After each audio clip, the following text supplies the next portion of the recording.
Smart P S C ഓൺലൈൻ്റെ daily current affairs സെഷനിലേക്ക് എല്ലാവർക്കും സ്വാഗതം.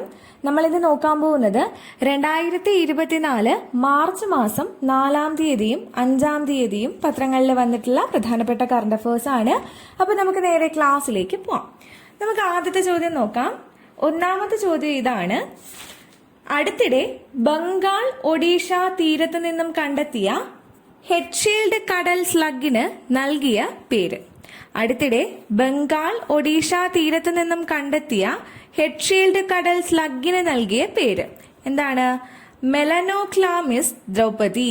മെലനോക്ലാമിസ് ദ്രൗപദി എന്നാണ് അടുത്തിടെ ബംഗാൾ ഒഡീഷ തീരത്ത് നിന്നും കണ്ടെത്തിയ ഹെഡ്ഷീൽഡ് കടൽ സ്ലഗിന് നൽകിയിട്ടുള്ള പേര്. അപ്പോൾ അടുത്തിടെ ബംഗാൾ ഒഡീഷ തീരത്ത് നിന്നും കണ്ടെത്തിയിട്ടുള്ള ഹെഡ്ഷീൽഡ് കടൽ സ്ലഗിന് നൽകിയ പേരെന്താണ്? മെലനോക്ലാമിസ് ദ്രൗപദി. അടുത്ത രണ്ടാമത്തെ ചോദ്യം: സംസ്ഥാനത്തെ ആദ്യത്തെ ജനമൈത്രി ചെക്ക് പോസ്റ്റ് നിലവിൽ വന്നത് എവിടെയാണ്? സംസ്ഥാനത്തെ ആദ്യത്തെ ജനമൈത്രി ചെക്ക് പോസ്റ്റ് നിലവിൽ വന്നത് എവിടെയാണ്? മറയൂര് ചട്ടമൂന്നാർ ചെക്ക് പോസ്റ്റ് ആണ് കേട്ടോ. അപ്പോൾ സംസ്ഥാനത്തെ ആദ്യത്തെ ജനമൈത്രി ചെക്ക് പോസ്റ്റ് നിലവിൽ വന്നത് എവിടെയാണ്? Chattamunnar check post, Marayur. അടുത്ത മൂന്നാമത്തെ ചോദ്യം: ഫോണിലൂടെയും വാട്സപ്പിലൂടെയുമുള്ള സൈബർ തട്ടിപ്പുകൾ തടയാനായി കേന്ദ്ര ടെലികോം മന്ത്രാലയം ആരംഭിക്കുന്ന പ്ലാറ്റ്ഫോമിന്റെ പേര്. ഫോണിലൂടെയും വാട്സപ്പിലൂടെയുമുള്ള സൈബർ തട്ടിപ്പുകൾ തടയാനായി കേന്ദ്ര ടെലികോം മന്ത്രാലയം ആരംഭിക്കുന്ന പ്ലാറ്റ്ഫോമിന്റെ പേര് എന്താണ്? ചക്ഷു. അപ്പോൾ എന്താണ് ചക്ഷു? അത് ഫോണിലൂടെയും വാട്സപ്പിലൂടെയുമുള്ള സൈബർ തട്ടിപ്പുകൾ തടയാൻ വേണ്ടിയിട്ട് കേന്ദ്ര ടെലികോം മന്ത്രാലയം ആരംഭിക്കുന്ന പ്ലാറ്റ്ഫോമാണ് എന്ത്? ചക്ഷു. നാലാമത്തെ ചോദ്യം: അലിഗഡ് മുസ്ലിം സർവകലാശാലയിലെ ആധുനിക ഇന്ത്യൻ ഭാഷാ വിഭാഗത്തിന്റെ ചെയർമാനായി നിയമിതനായ മലയാളി. അലിഗഡ് മുസ്ലിം സർവകലാശാലയിലെ ആധുനിക ഇന്ത്യൻ ഭാഷാ വിഭാഗത്തിന്റെ ചെയർമാനായി നിയമിതനായ മലയാളി ആരാണെന്ന് ചോദിച്ചു കഴിഞ്ഞാൽ അത് പ്രൊഫസർ TN സതീശനാണ്. Professor TN Satheesan. അപ്പോൾ ചോദ്യം എന്തായിരുന്നു? അലിഗഡ് മുസ്ലിം സർവകലാശാലയിലെ ആധുനിക ഇന്ത്യൻ ഭാഷാ വിഭാഗത്തിന്റെ ചെയർമാനായി നിയമിതനായ മലയാളി ആരാണ്? Professor TN സതീശനാണ്. തമിഴ്, തെലുങ്ക്, മലയാളം, മറാഠി, കാശ്മീരി, പഞ്ചാബി, ബംഗാളി എന്നിങ്ങനെ 7 ഭാഷകളുള്ള വിഭാഗമാണ് ആധുനിക ഇന്ത്യൻ ഭാഷാ വകുപ്പ്. അപ്പോൾ അലിഗഡ് മുസ്ലിം സർവകലാശാലയിലെ ആധുനിക ഇന്ത്യൻ ഭാഷാ വിഭാഗത്തിന്റെ ചെയർമാനായി നിയമിതനായ മലയാളി ആരാണ്? Professor TN സതീശനാണ്. തമിഴ്, തെലുങ്ക്, മലയാളം, മറാഠി, കാശ്മീരി, പഞ്ചാബി, ബംഗാളി എന്നിങ്ങനെ 7 ഭാഷകളുള്ള വിഭാഗമാണ് ഇത് ആധുനിക ഇന്ത്യൻ ഭാഷാ വകുപ്പ്. അടുത്ത അഞ്ചാമത്തെ ചോദ്യം: ഹരിതകർമ്മ സേനയുടെ പ്രവർത്തനം സംസ്ഥാന തലം മുതൽ വാർഡ് തലം വരെ വിലയിരുത്താൻ കെൽട്രോണിന്റെയും ഹരിത കേരള ശുചിത്വ മിഷൻ, കില എന്നിവയുടെയും സഹകരണത്തോടെ വികസിപ്പിച്ചെടുത്ത മൊബൈൽ ആപ്ലിക്കേഷന്റെ പേര്. ക്വസ്റ്റ്യൻ ഒന്നുകൂടി പറയാം.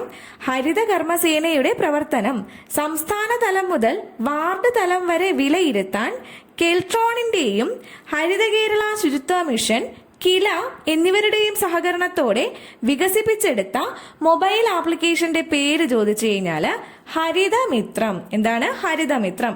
അപ്പോൾ എന്താണ് ഹരിതമിത്രം? ഹരിതമിത്രം എന്ന് പറയുന്നത് എന്താണ്? ഒരു മൊബൈൽ ആപ്ലിക്കേഷനാണ്. എന്തിനു വേണ്ടിയിട്ട്?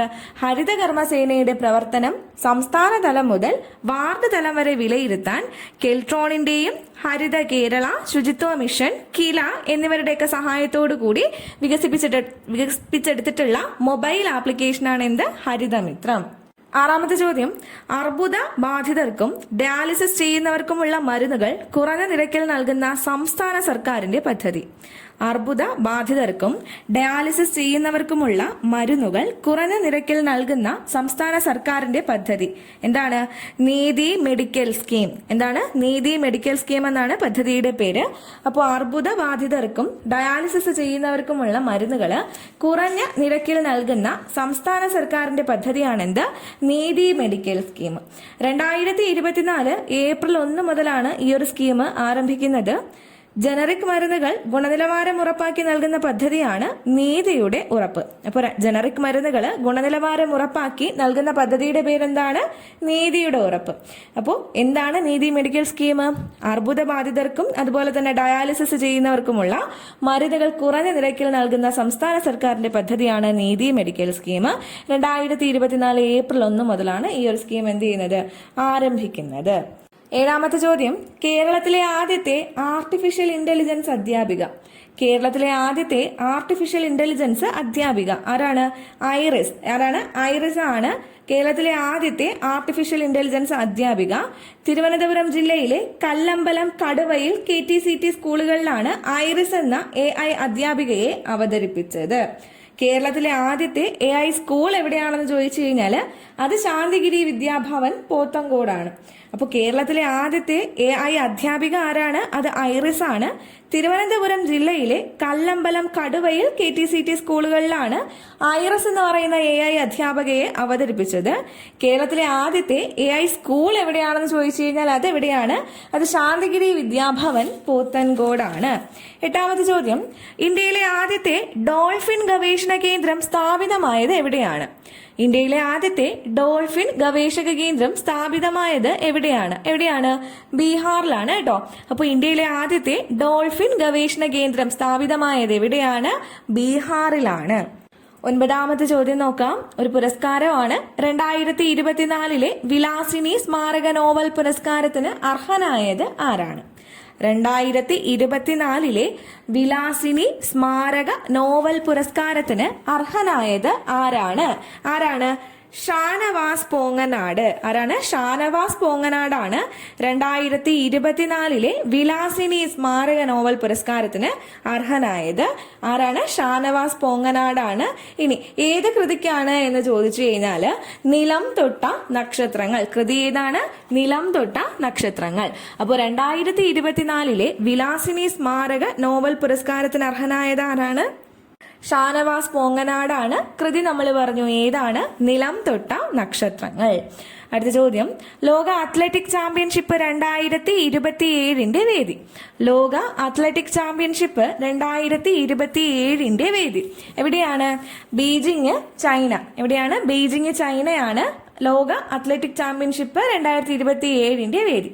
അപ്പോൾ നമുക്ക് 2023 വേദി പഠിക്കാം. എവിടെയാണ്? Budapest, Hungary. 2025 Tokyo, Japan. കൂട്ടത്തിൽ നമ്മൾ 2027 പഠിച്ചു. എവിടെയാണ്? ബെയ്ജിങ്, ചൈനയിലാണ്. അപ്പോൾ ലോക അത്ലറ്റിക് ചാമ്പ്യൻഷിപ്പ് വേദികളാണ് നമ്മൾ പറഞ്ഞത്. 2023 ബുഡാപെസ്റ്റ്, ഹംഗറി. 2025 Tokyo, Japan. 2027 ഏതാണ്? Beijing, China. ആരുടെ പുസ്തകമാണ് ബേസിക് സ്ട്രക്ചർ ആൻഡ് റിപ്പബ്ലിക്? ആരുടെ പുസ്തകമാണ് ബേസിക് സ്ട്രക്ചർ ആൻഡ് റിപ്പബ്ലിക്? ആരുടെയാണ്? PS ശ്രീധരൻ പിള്ള. ആരുടെയാണ്? PS ശ്രീധരൻ പിള്ളയുടെ പുസ്തകമാണ് ബേസിക് സ്ട്രക്ചർ ആൻഡ് റിപ്പബ്ലിക്. അപ്പോൾ ആരുടെ പുസ്തകമാണ് ബേസിക് സ്ട്രക്ചർ ആൻഡ് റിപ്പബ്ലിക് എന്ന് ചോദിച്ചു കഴിഞ്ഞാൽ ആരുടെയാണ്? അത് PS ശ്രീധരൻ പിള്ളയുടെയാണ്. ചിത്രകാരൻ രാജാ രവിവർമ്മയുടെ 175ാം ജന്മവാർഷികത്തോടനുബന്ധിച്ച് പുറത്തിറക്കിയ പുസ്തകത്തിന്റെ പേര്. ചിത്രകാരൻ രാജാ രവിവർമ്മയുടെ 175ാം ജന്മവാർഷികത്തോടനുബന്ധിച്ച് പുറത്തിറക്കിയ പുസ്തകത്തിന്റെ പേര് എന്താണ്? Raja Ravi Varma an everlasting imprint. Raja Ravi Varma an everlasting imprint എന്നുള്ളതാണ് പുസ്തകത്തിന്റെ പേര്. അപ്പോൾ ചിത്രകാരൻ രാജാ രവിവർമ്മയുടെ 175ാം ജന്മവാർഷികത്തോടനുബന്ധിച്ച് പുറത്തിറക്കിയ പുസ്തകമാണിത്, Raja Ravi Varma an everlasting imprint. അടുത്ത ചോദ്യം, ദൈനംദിന ജീവിതത്തിൽ മറ്റൊരാളുടെ സഹായം ആവശ്യമായി വരുന്ന കുടുംബങ്ങൾക്ക് പ്രൊഫഷണൽ സേവനങ്ങൾ ഒരു കുടക്കീഴിൽ ലഭ്യമാക്കുന്ന കുടുംബശ്രീയുടെ പദ്ധതിയുടെ പേര്. ദൈനംദിന ജീവിതത്തിൽ മറ്റൊരാളുടെ സഹായം ആവശ്യമായി വരുന്ന കുടുംബങ്ങൾക്ക് പ്രൊഫഷണൽ സേവനങ്ങൾ ഒരു കുടക്കീഴിൽ ലഭ്യമാക്കുന്ന കുടുംബശ്രീയുടെ പദ്ധതി ചോദിച്ചു കഴിഞ്ഞാൽ K4 കെയർ. അപ്പോൾ എന്താണ് K4 കെയർ പദ്ധതി? ദൈനംദിന ജീവിതത്തിൽ മറ്റൊരാളുടെ സഹായം ആവശ്യമായി വരുന്ന കുടുംബങ്ങൾക്ക് പ്രൊഫഷണൽ സേവനങ്ങൾ ഒരു കുടക്കീഴിൽ ലഭ്യമാക്കുന്ന കുടുംബശ്രീയുടെ പദ്ധതിയുടെ പേരാണ് എന്ത്? K4 care. 14ാമത്തെ ചോദ്യം, സാംസ്കാരിക വകുപ്പിന് കീഴിലെ തകഴി സ്മാരക സമിതി ഏർപ്പെടുത്തിയ 2023 തകഴി സാഹിത്യ പുരസ്കാര ജേതാവ്. സാംസ്കാരിക വകുപ്പിന് കീഴിലെ തകഴി സ്മാരക സമിതി ഏർപ്പെടുത്തിയ 2023 തകഴി സാഹിത്യ പുരസ്കാര ജേതാവ് ആരാണ്? MK സാനു. ആരാണ്? MK സാനു ആണ് 2023 തകഴി സാഹിത്യ പുരസ്കാര ജേതാവ്. അപ്പൊ 2022 ജേതാവിനെ കൂടി പഠിക്കണം. ആരാണ്? അത് M മുകുന്ദനാണ്. അപ്പൊ സാംസ്കാരിക വകുപ്പിന് കീഴിലെ തകഴി സ്മാരക സമിതി ഏർപ്പെടുത്തിയ 2023 തകഴി സാഹിത്യ പുരസ്കാര ജേതാവ് പറഞ്ഞു. ആരാണ്? MK സാനു ആണ്. 2022 ആരാണ്? അത് M മുകുന്ദനാണ്. ഇന്നത്തെ അവസാനത്തെ ചോദ്യം, അടുത്തിടെ യൂറോപ്യൻ യൂണിയൻ 180 കോടി യൂറോ പിഴയിട്ട കമ്പനി ഏതാണ്? അടുത്തിടെ യൂറോപ്യൻ യൂണിയൻ 180 കോടി യൂറോ പിഴയിട്ട കമ്പനി ഏതാണ്? ഏത് കമ്പനിയാണ്? ആപ്പിൾ ആണ് കേട്ടോ. അപ്പോൾ അടുത്തിടെ യൂറോപ്യൻ യൂണിയൻ 180 കോടി യൂറോ പിഴയിട്ട കമ്പനി ഏതാണ്? ആപ്പിൾ ആണ്. അപ്പൊ നമുക്ക് ഈ പഠിച്ച ക്വസ്റ്റ്യൻസ് ഒരു തവണ കൂടി റിവൈസ് ചെയ്യാം. നമ്മൾ ഇന്ന് ആദ്യം പഠിച്ചു, അടുത്തിടെ ബംഗാൾ ഒഡീഷ തീരത്ത് നിന്നും കണ്ടെത്തിയ ഹെഡ് ഷീൽഡ് കടൽ സ്ലഗിന് നൽകിയിട്ടുള്ള പേര് ഏതാണ്? മെലനോക്ലാമിസ് ദ്രൗപദി. രണ്ടാമത്തെ ചോദ്യം, സംസ്ഥാനത്തെ ആദ്യത്തെ ജനമൈത്രി ചെക്ക് പോസ്റ്റ് നിലവിൽ വന്നത് എവിടെയാണ്? ചട്ടമൂന്നാർ ചെക്ക് പോസ്റ്റ് എവിടെയാണ്? മറയൂര്. മൂന്നാമത്തെ ചോദ്യം, ഫോണിലൂടെയും വാട്സപ്പിലൂടെയുമുള്ള സൈബർ തട്ടിപ്പുകൾ തടയാനായി കേന്ദ്ര ടെലികോം മന്ത്രാലയം ആരംഭിക്കുന്ന പ്ലാറ്റ്ഫോം ഏതാണ്? ചക്ഷു. അലിഗഡ് മുസ്ലിം സർവകലാശാലയിലെ ആധുനിക ഇന്ത്യൻ ഭാഷാ വിഭാഗത്തിന്റെ ചെയർമാനായി നിയമിതനായ മലയാളി ചോദിച്ചു കഴിഞ്ഞാൽ ആരാണ്? Professor TN സതീശനാണ്. തമിഴ്, തെലുങ്ക്, മലയാളം, മറാഠി, കാശ്മീരി, പഞ്ചാബി, ബംഗാളി എന്നിങ്ങനെ 7 ഭാഷകളുള്ള വിഭാഗമാണ് ആധുനിക ഇന്ത്യൻ ഭാഷാ വകുപ്പ്. അഞ്ചാമത്തെ ചോദ്യം, ഹരിത കർമ്മസേനയുടെ പ്രവർത്തനം സംസ്ഥാന തലം മുതൽ വാർഡ് തലം വരെ വിലയിരുത്താൻ കെൽട്രോണിന്റെയും ഹരിത കേരള ശുചിത്വ മിഷൻ, കില എന്നിവരുടെയും സഹകരണത്തോടെ വികസിപ്പിച്ചെടുത്ത മൊബൈൽ ആപ്ലിക്കേഷന്റെ പേര് എന്താണ്? ഹരിതമിത്രം. അർബുദ ബാധിതർക്കും ഡയാലിസിസ് ചെയ്യുന്നവർക്കുമുള്ള മരുന്നുകൾ കുറഞ്ഞ നിരക്കിൽ നൽകുന്ന സംസ്ഥാന സർക്കാരിന്റെ പദ്ധതിയാണ് നീതി മെഡിക്കൽ സ്കീം. 2024 ഏപ്രിൽ 1 മുതലാണിത് ആരംഭിക്കുന്നത്. ജനറിക് മരുന്നുകൾ ഗുണനിലവാരം ഉറപ്പാക്കി നൽകുന്ന പദ്ധതിയാണ് ഇത് നീതിയുടെ ഉറപ്പ്. അടുത്ത ഏഴാമത്തെ ചോദ്യം, കേരളത്തിലെ ആദ്യത്തെ ആർട്ടിഫിഷ്യൽ ഇന്റലിജൻസ് അധ്യാപിക ആരാണ്? ഐറിസ് എന്നാണ് പേര്. തിരുവനന്തപുരം ജില്ലയിലെ കല്ലമ്പലം കടുവയിൽ KTCT സ്കൂളുകളിലാണ് ഐറിസ് എന്ന AI അധ്യാപികയെ അവതരിപ്പിച്ചത്. അപ്പൊ നമ്മൾ കേരളത്തിലെ ആദ്യത്തെ ആർട്ടിഫിഷ്യൽ ഇന്റലിജൻസ് സ്കൂൾ ഏതാണെന്ന് പറഞ്ഞു. ഏതാണ്? അത് പോത്തൻകോടുള്ള ശാന്തിഗിരി വിദ്യാഭവനാണ്. ഇന്ത്യയിലെ ആദ്യത്തെ ഡോൾഫിൻ ഗവേഷണ കേന്ദ്രം സ്ഥാപിതമായത് എവിടെയാണെന്ന് ചോദിച്ചു കഴിഞ്ഞാൽ അത് എവിടെയാണ്? ബീഹാറിലാണ്. 2024 വിലാസിനി സ്മാരക നോവൽ പുരസ്കാരത്തിന് അർഹനായ വ്യക്തി ആരാ? ഷാനവാസ് പൊങ്ങനാട്. കൃതി നമ്മൾ പറഞ്ഞു ഏതാ? നിലം തൊട്ട നക്ഷത്രങ്ങൾ. 10ാമത്തെ ചോദ്യം, ലോക അത്ലറ്റിക് ചാമ്പ്യൻഷിപ്പ് 2027 വേദി എവിടെയാണ്? ബെയ്ജിങ്, ചൈനയാണ്. അപ്പൊ നമ്മൾ 2023 25 വേദികൾ പറഞ്ഞു. 23 എവിടെ വെച്ചിട്ടാണ്? Budapest, Hungary. 2025 വേദി എവിടാണ്? Tokyo, Japan. അപ്പൊ 2023 വേദി എവിടെയായിരുന്നു? Budapest, Hungary. 2025 Tokyo, Japan. 2027 എവിടെയാണ്? Beijing, China. അടുത്തതൊരു പുസ്തകമാണ്, ബേസിക് സ്ട്രക്ചർ ആൻഡ് റിപ്പബ്ലിക്. ആരുടെ പുസ്തകമാണ്? നമ്മൾ പറഞ്ഞു ആരുടെയാണ്? PS ശ്രീധരൻ പിള്ള. ആരുടെയാണ്? PS ശ്രീധരൻ പിള്ള. ചിത്രകാരൻ രാജാ രവിവർമ്മയുടെ 175ാം ജന്മവാർഷികത്തോടനുബന്ധിച്ച് പുറത്തിറക്കിയ പുസ്തകത്തിന്റെ പേര് നമ്മൾ പറഞ്ഞു. ഏതായിരുന്നു ആ പുസ്തകം? Raja Ravi Varma an everlasting imprint. Raja Ravi Varma an everlasting imprint എന്നുള്ളതായിരുന്നു പുസ്തകത്തിന്റെ പേര്.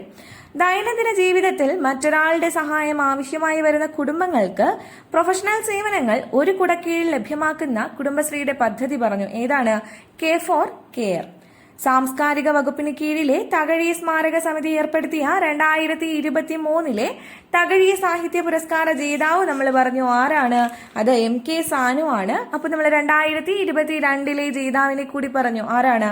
അത് M മുകുന്ദനാണ്. ഇന്നത്തെ അവസാനത്തെ ചോദ്യം, അടുത്തിടെ യൂറോപ്യൻ യൂണിയൻ 180 കോടി യൂറോ പിഴയിട്ട കമ്പനി ഏതാണ്? യൂറോപ്യൻ യൂണിയൻ 180 കോടി യൂറോ പിഴയിട്ട കമ്പനി ഏതാണ്? ആപ്പിൾ ആണ്. ഏത് കമ്പനിയാണ്? ആപ്പിൾ ആണ്. അപ്പൊ നമ്മൾ പഠിച്ചത് മാർച്ച് 4 തീയതിയിലും 5 തീയതിയിലും പത്രങ്ങളിൽ വന്നിട്ടുള്ള പ്രധാനപ്പെട്ട കറണ്ട് അഫയേഴ്സ് ആണ്. പഠിച്ച കാര്യങ്ങൾ എല്ലാവർക്കും മനസ്സിലായി കാണുമെന്ന് വിചാരിക്കുന്നു.